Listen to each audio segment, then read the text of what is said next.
Welcome all sports fans, YouTubers, Facebookers, all social media across the nation. Uneducated Network presents Uneducated Sports Talk, and I'm your host, Carlos Clayton. And before we get started, once again, please subscribe to Uneducated Network, where you get all kind of fun activities going on. Sports talk, you got gaming shows, you got superhero talk, you got Star Wars talk. We got all kind of good stuff, motivational talk going on, man. So please subscribe to Uneducated Network. Do it now. Don't wait. Subscribe right now.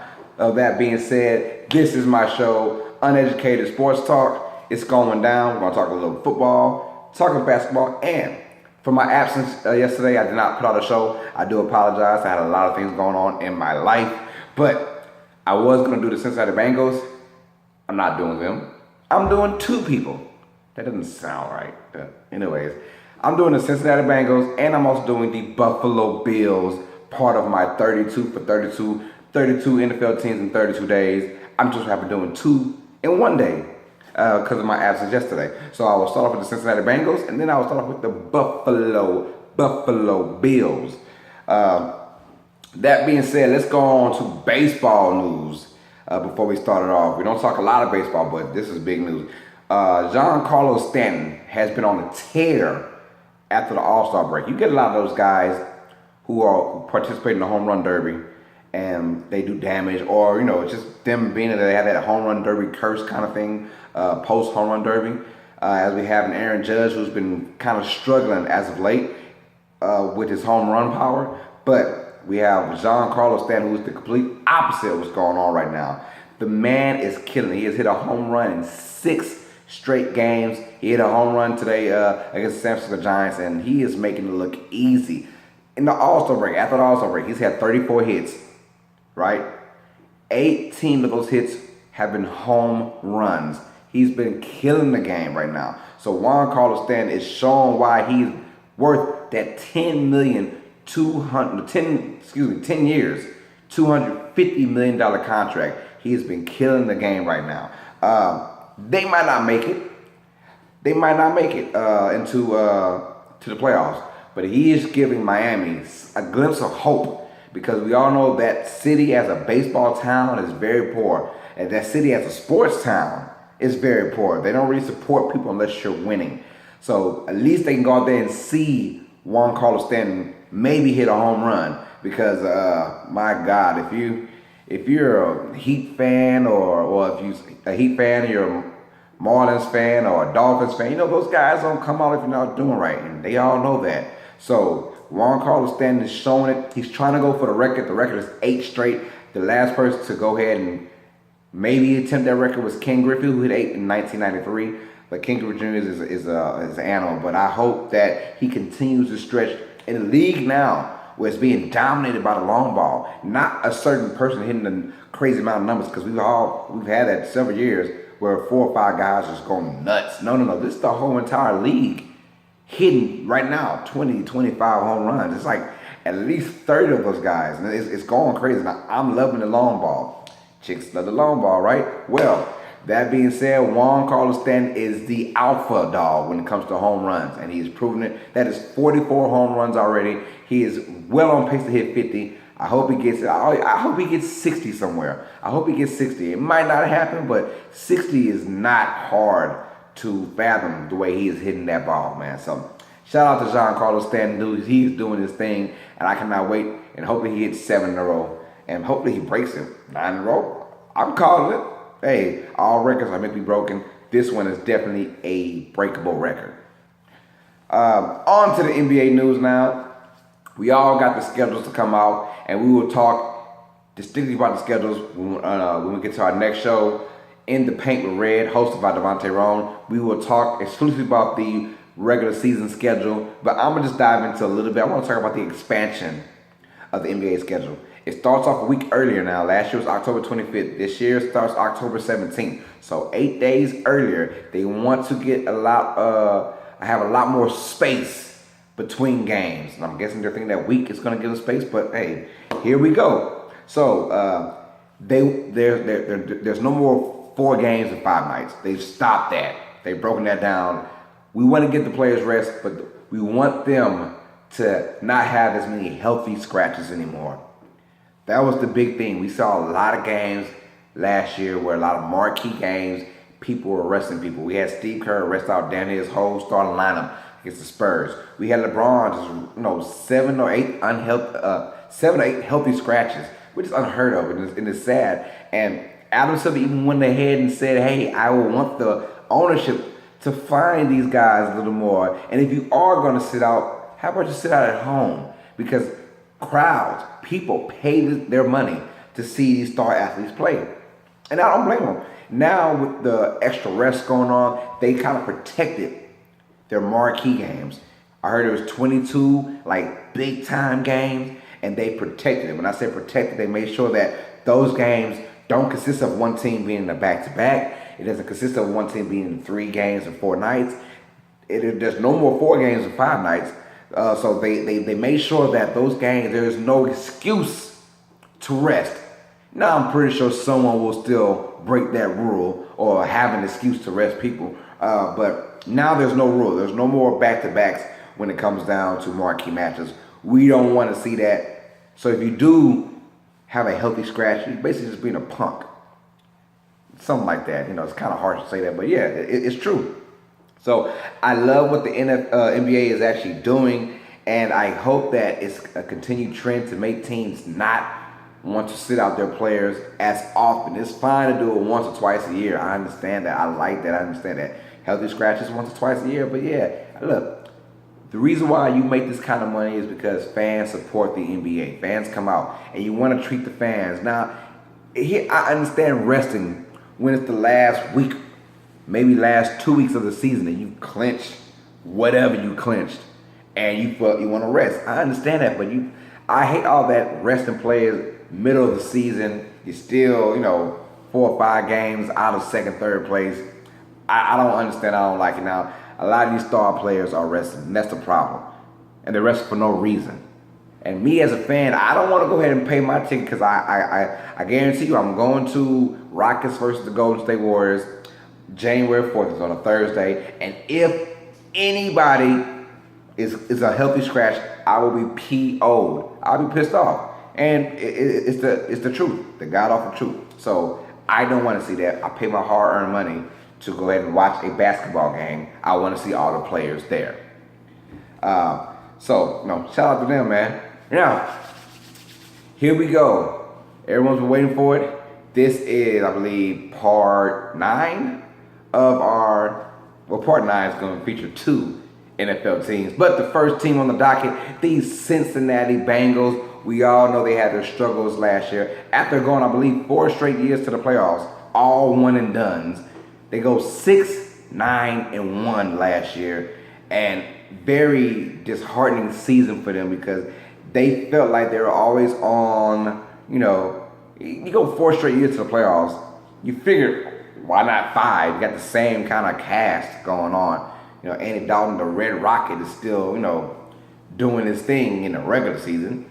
Well, 6-9-1, it didn't look too good, and here's why. Their offense stunk.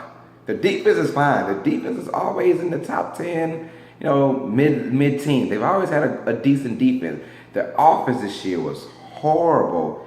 1, their running game. 2, AJ Green being out had a plethora of injuries. They needed a playmaker on the side of him, and they needed a running back who can do some things. Guess what? They took care of that in the draft. Big time. Marvin Lewis, he's got to be the longest tenured head coach besides Bill Belichick. Marvin Lewis has been in 14 years now for the Bengals. So here's my thing. They addressed their needs, and I believe they will be right back to where they were 2 years ago. First round, they get John Ross. The man ran a 4.2. A 4.2. Good God, that's fast. I seen him play for Washington, for the Huskies. The man, people say, well, he's going to be just another Brandon Cooks. No. Brandon Cooks was fast. Yes. North and south. Brandon Cooks isn't agile, east and west like you would think. He's more of a one-cut guy and go. John Ross is not only fast, and I'm talking 4.2 fast, he can also break your ankles in the open field. That's scary. And I didn't mind them one bit jumping that high and getting Ross, because Ross, he was probably going to get picked 13, 14, 15. He was in that range. The Bengals say, the hell with that. We going up because we need a playmaker on the side of A.J. Green, just in case. And I don't blame them. What a great pick. And honestly, I was happy that they got that pick. I thought, hey, that's big for them. That's good for them. That helps their offense. Now, my thing is, can Andy Dalton get him the ball? That's my problem. Because Andy Dalton doesn't have the biggest arm in the game. Can he get John Ross the ball? Or does John Ross or will he play the bubble screen game, the screen game, the wide receiver screen game, the quick slant game, that kind of stuff? He's the kind of guy I think can take 5 yards and turn it into 80. Brandon Cooks couldn't take 5 yards and turn it 80. He'll take 5 yards and turn it into 6 yards. He was that kind of receiver. But John Ross is a different kind of animal. And what I've been hearing lately is he's been doing okay for them. So I'm excited to see that. And then their second round pick, they got Joe Mixon, the running back from Oklahoma. And this guy had controversy. We all know him about the incident where he hit the female and all that good stuff. Yeah, well, not good stuff, but all that stuff going on. And he was talked about hard. And certain ESPN analysts were kind of making me mad watching the draft because they act like the guy should have never got drafted. Now, I knew it was a big story and they had to kind of make it a big deal, but they were kind of degrading the man from the start to finish. Okay, we all know what he did, and we all know that he's apologized and blase. We've seen the videotape and everything, man, but they were egging the man on like he wasn't even supposed to get drafted. Good God, let the man have his shine a little bit, please. But Joe Mixon, running back from Oklahoma, he's a decent running back, and one thing they needed was running back play. How I know? Because I put Jeremy Hill in my in my fantasy draft, and it was horrible with a capital horrible. They needed help big time with the running game. They got that in Joe Mixon. He's very elusive. He can he's a in between kind of guy, not the fastest guy, but still fast enough. Not the strongest guy, but still strong enough. He's one of those guys. So I think he'll be a great 1-2 punch for the Cincinnati Bengals, man. And they went 6-9-1 last year. I have them. This is the first team where I've actually had them do a whole lot better so far. I have them going 11-5. I think they will be right back to where they were 2 years ago. Now they got a little offense on their side. Their defense is gonna let them hang in games. I think they go 11-5. They make the playoffs once again. And here we go. It's all about the playoffs now. Can they get out the first round? Please. And I think with the weapons that they have, this might be the year the Bengals actually do something. I'm just saying. It might be the year they actually win a playoff game. Can I get an amen with that? But Cincinnati Bengals, Marvin Lewis, he's been the head of that team for the last 14 years. Whether you like him or not, whether you think that he's just a knucklehead of a coach letting these quote-unquote crazy guys run the show, the asylum, or is he actually, the right fit? He's been there 14 years now.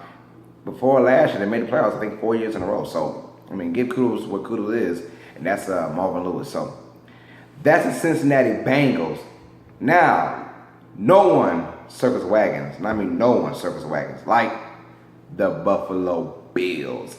We have them next, and the Bills, they got a lot of explaining to do. What they did was, I admire the fact they went out there and said, you know what? Certain parts aren't working from the last head coach regime. They got Sean McDermott now. And he was a great offensive coordinator. And now he's the head coach of the Buffalo Bills. Here we go. They traded their best wide receiver in Sammy Watkins. And got good stability out of it. They got a second round pick from the Eagles. I believe they got a second round pick from the Eagles, a second round pick from the Rams, a third round pick from the Eagles. So that was good on their part for next year. That way they can build their team up. You get rid of Sammy Watkins, but now you got to wonder, who is Tyrod Taylor going to throw the ball to? Because I don't have a clue who he's throwing the ball to. So what you do is you go into the draft now. Did the draft happen? Before the draft, Sammy Watkins was still on the team. Remember that. So they trade down. With the 12th pick, with their pick, they trade down. And now, here we go. They're the 27th pick. They get cornerback Tre'Davious White from LSU, which is a great fit for them. Great fit. I think, in my opinion, that gives you someone after their other cornerback left and went to New England. They had to fill his void. Keep that defense relevant. Second round pick, they go with Zay Jones, wide receiver for ECU. And I like him, but I loved him more as a number 2 receiver.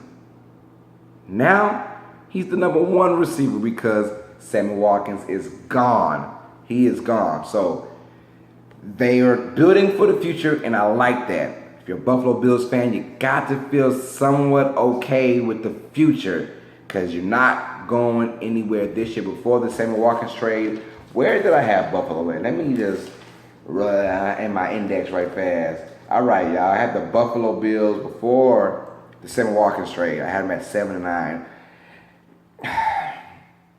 The Patriots, good God, they just get lucky every year with this division. This division is horrible. The AFC East is just horrible. The Patriots get the lucky division every single year. Anyways, before the trade, I had them at 7-9. Now with it, I don't see where it benefits Buffalo at all, trading Sammy Watkins for this particular year. Next year, it will help them tremendously. But this year, they're going to be porous. I had them 7-9. I got to go down. I'm probably saying 5-11, 4-12. I'll go 4-12 for the Buffalo Bills, man. And it doesn't look good. They don't have any playmaker besides LaShawn McCoy. And with Sammy Watkins being gone, and there really being no true number 1, LaShawn McCoy is going to get a lot of touches. So check that out, fantasy owners. He will get a lot of touches. Fantasy owners, be wary about that. Buffalo Bills will struggle this year, but like I said, I like where their future is going. They have draft picks with Sean McDermott being there. I'm pretty sure he has a plan in place. He got rid of all the, Rob Ryan regime kind of stuff, and he said, you know what, we're going ahead and run our style, run our way of playing things. So I like where the Buffalo Bills are going. Do I like it this year? Hell no. They about to get smoked by a lot of teams. And you play against the Patriots. That's pretty much 2 losses right there. I know they play against the NFC South. That's probably 4 extra losses. That's 6 losses right there. I'm just saying. And I'm pretty sure they play against the AFC West, I believe. I could be wrong, but they're going to struggle this year. It's not easy. The schedule is not easy one bit for this team. And the AFC, I'm trying to think. It might not be the AFC West. It might be something else. Let me just check my Palm Pilot.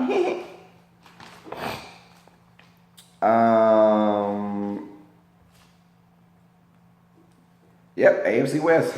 Good luck. So the Bills fans, they're like looking good. If you're a Bengals fan, I have high expectations for the Bengals. I said 11-5.